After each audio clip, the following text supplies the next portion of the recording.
Okay.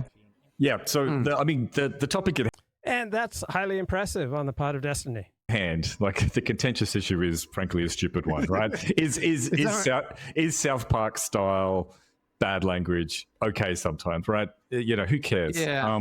But Americans care. Americans care about this topic a lot. They do. Sorry, Americans. But I think it speaks to his motivations and his character. Like, he is aggressively upset about people just saying things because it sounds good, it's going to make people happy in this situation, and he's completely fine with people thinking he's an asshole or a degenerate or whatever. And that's what Right, you can't be a person of public integrity or even private integrity unless you're willing to have other people think poorly of you, right? If you're going to stand for anything, you're always going to rub people the wrong way. And many people just don't have the fortitude that they wish.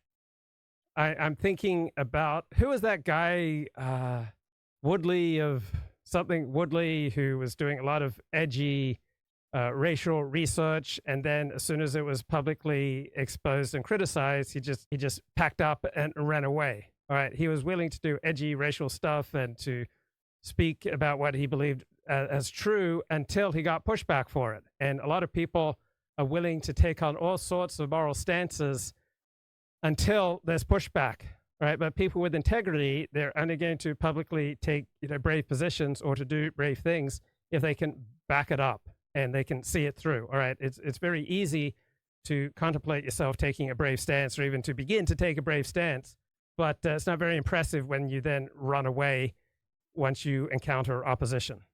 But he hates people misrepresenting him, like you said, or thinking he's saying something. So the classic example for this comes from the book of Genesis, where Sarah tells Abram, her husband, hey, God says that we're going to reproduce, we're going to have a baby, and maybe you should go have a baby through my maidservant.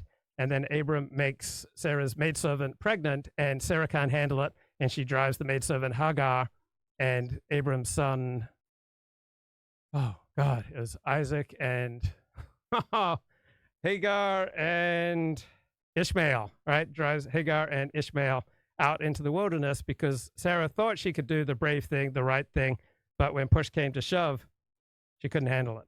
I think which he isn't. Yes, and he's very clear about this. Like, just another example. Do I want to change how people reacted? Am I happy that some people were upset? Do I care to change myself enough to make some people not upset?